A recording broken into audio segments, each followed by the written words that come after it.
안녕하세요. 마음 읽어주는 여자 마녀 최영란입니다. 마녀 하루 중 5분 시작하겠습니다. 이번 영상은 지난 영상에 이어서 그렇다면 이 시댁과의 갈등을 해결할 수 있는 방법은 무엇인지 함께 이야기 나눠보도록 할게요. 남편들 입장에서 먼저 얘기를 나눠볼게요. 남편분들이 자주 하시는 질문 중에 하나가 뭐냐면 도대체 뭐가 문제냐 이거죠. 남들도 다 그렇게 사는데 내가 보기에는 당신들 보기에는 내 아내가 좀 유별나거나 유난스럽거나 좀 까탈스럽고 예민한 것 같다. 별 문제 될 것도 아니고 그냥 서로 잘 지내면 될 것을 왜 자꾸 이렇게 문제를 만드는지 모르겠다라고 얘기들을 하시는 거죠. 그렇다고 한다면 나하고 내 부모는 문제가 없는 관계일 수 있어요. 왜냐면 이제 부모 자식이니까 아들 하면서 나는 부모로부터 사랑을 받고 관심을 받고 존중을 받고 있는데 내 아내는 우리 부모가 나한테 하는 것만큼 존중해주고 관심을 가져주고 그리고 사랑을 주고 인정해주고 있는지를 한번 살펴보셔야 돼요.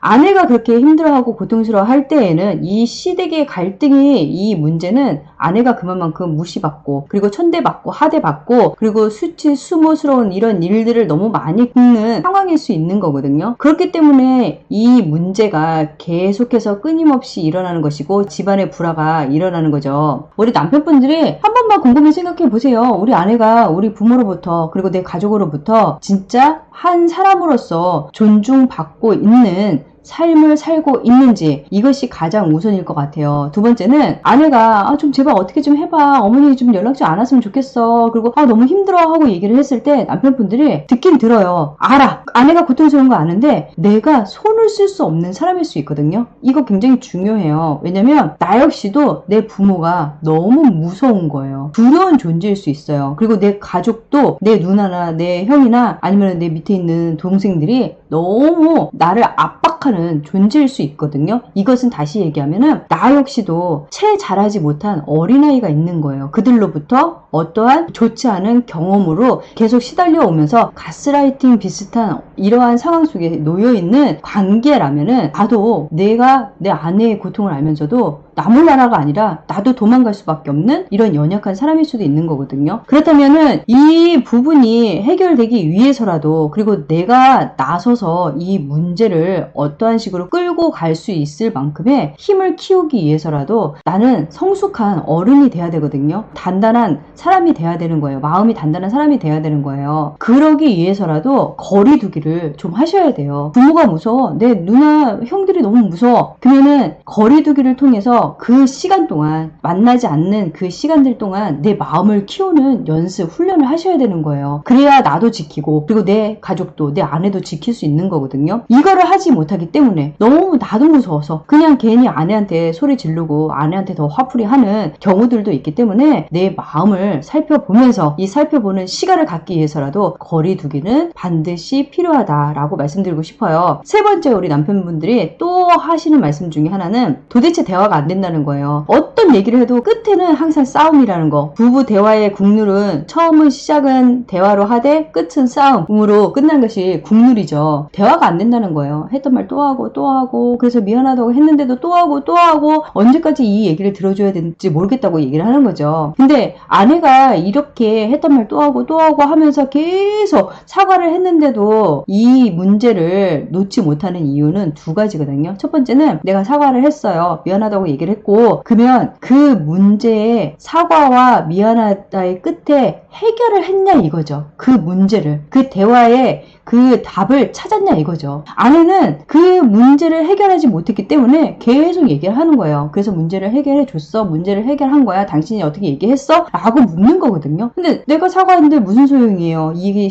나의 원가족, 원부모로부터는 해결이 되지 않은 상황인데 그러면 이거를 해결해 줄 수 있는 사람이 되셔야 된다는 거예요. 무조건 미안하다는 말이 아니라 두 번째는 아내가 그렇게 계속 같은 얘기를 또 하고 하는 데에는 내 마음, 내가 그렇게 고통스럽고 힘들고 아팠던 그 마음, 그리고 내가 그렇게 무시받았던 인간으로서 취급도 받지 못했던 그러한 모든 것들을 나는 위로받고 싶은 거거든요. 그 마음을 좀 헤아려 달라고 하는 건데 그 말이 듣기가 이제 너무 힘들다 보니까는 괜히 더 화를 내고 아니면은 얘기를 안 하려고 서로 피해버리는 이러한 사이가 돼버리면 안 되겠죠. 위로해 줘야죠. 나의 가족으로부터 당한 고통인데, 그리고 공감해 주기도 하고, 그리고 거기 끝에는 그 문제에 해결을 해줄 수 있는 분들이 되신다고 한다면 대화는 우리가 원하는 방향으로 끝나지 않을까, 그렇게 생각이 들어요. 그리고 아내들 입장에서 얘기를 나눠보자고 한다면, 제가 제일 안타깝고 그리고 많이 마음이 아팠던 부분 중에 하나는 아내분들이 이 어쩔 수 없는 상황 속에서 벗어나지 못한다는 거예요. 처음에는 멋모르고 너무 어려서 이렇게 당하는 이런 경험됐던 일들이 나중에는 내가 여기서 헤어나오지 못하는 사람이 돼버리는 거예요. 충분히 무시받고 충분히 수모스럽고 고통스럽고 수치스러운 이 상황 속에서 내가 거기에 계속 매여 있는 거예요. 어떻게 문제 해결도 되지도 못하고 해결할 수도 없는데 내가 계속 그 굴레에서 벗어나지 못하는 사람이 돼버리는 거예요. 이제는 내가 어쩔 수 없는 이 상황에서 스스로 벗어날 수 있는 사람이 돼야 돼요. 해결 안 돼요. 어떠한 얘기를 하고 어떤 일을 해도 변하지 않을 상황, 그리고 해결되지 않을 사람들이라면 내가 손쓸 수 없는 거거든요. 절대 변하지 않을 사람들이에요. 근데 이렇게 절대 변하지 않을 사람들 속에서 내가 마음을 계속 쓰는 거예요. 그리고 내 감정을 계속 쓰는 거예요. 나는 에너지가 소모가 될 거고, 그리고 마음은 마음대로 계속 상하게 되겠죠. 그러면 그 끝에는 나의 인생은 완전히 다 파멸되거나 소멸되어 있거나, 아니면은 나의 몸도 마음도 이제는 병들고 지쳐있는 나밖에 남지 않는다는 거죠. 근데 내가 오늘만 살고 내일만 살고 죽을 것이 아니라 내 인생은 앞으로도 몇십 년이 더 남아있는데, 이러한 남아있는 인생들마저 내가 다 파괴해버리는 사람도 될 수 있어요. 이제는 충분히 내가 받을 만큼 받은 이러한 상황 속에서 더는 내가 상처받지 않는 사람이 되기 위해서라도 그 굴레에서 벗어나는 연습들을 하셔야 돼요. 그냥 그러려니 저런 사람들 변하지 않지, 또 시작하네, 여기서 멈추셔야 돼요. 왜 도대체 나한테 내가 무엇을 잘못했길래 왜 또 하필이면 우리 부모를 이거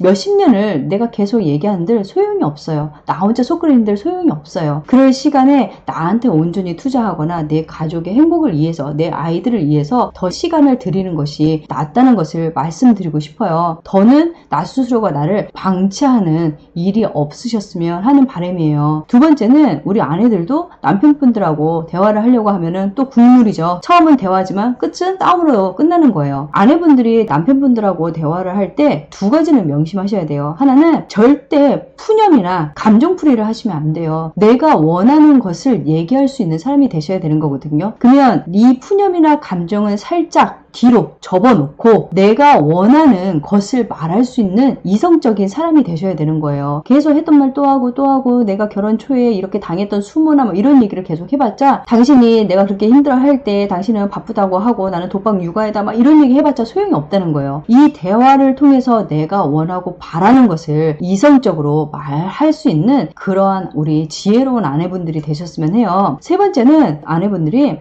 그냥 끝내고 싶다고, 헤어지고 싶다고 하면서도 헤어지지도 못해요. 근데 또 그걸 또 속상해하고 분통해해요. 그러한 상황을 내가 여기서 끝내지 못하고 이혼도 못하고 헤어나오지 못한다는 것을 나도 내 남편도 시댁도 알고 있는 거예요. 쟤 또 저러다 말겠지, 제 패턴이 저래, 이렇게 생각을 하는 거죠. 왜냐면 나한테는 뭐가 없어요. 뭐가 없냐면 독립심과 자립심이 없어요. 나 스스로 이 문제에 대해서 별거 아니야 하고 스스로 털고 일어날 수 있는 힘도 없거니와, 얘가 이 시댁과 이 남편과 완전히 끝나도, 그리고 이 사람들하고 연관짓지 않아도 나 스스로 살아갈 수 있는, 내 아이들 케어할 수 있는 나는 힘이 있는 사람이야. 없어요. 그것을 서로가 다 알고 있는 거예요. 그래서 너는 참는 것이고 우리는 내뱉는 것이고, 이렇게 되기 때문에 여러분들이 그렇게 어쩔 수 없는 곳에서 헤어나오지 못하고 나를 방치하는 그 시간에 나에게 투자를 하는 거죠. 나에게 몰입하고 나에게 집중을 하는 거야. 내 인생에 내가 새로운 내 인생을 살아가기 위해서, 그리고 독립하고 자립할 수 있는 힘을 키우기 위해서 처음은 나에게 취미생활을 갖는 것부터 시작을 해보는 거죠. 그러다가 취미가 직업이 될 수도 있는 것이고, 내가 나에게 쏟아붓는 그 열정 에너지만큼 내가 그 시댁으로부터 관심과 그리고 그 모든 것들이 조금씩은 벗어날 수 있는, 조금씩은 잊혀질 수 있는, 극복할 수 있는 시간들도 될 수 있는 거거든요. 거기에만 꽂혀 있는 거예요. 거기에 집중이 아니라 집착을 하고 있기 때문에 나는 나대로 소멸이 되는 것이고, 나는 나대로 파괴가 되는 것이고, 나는 계속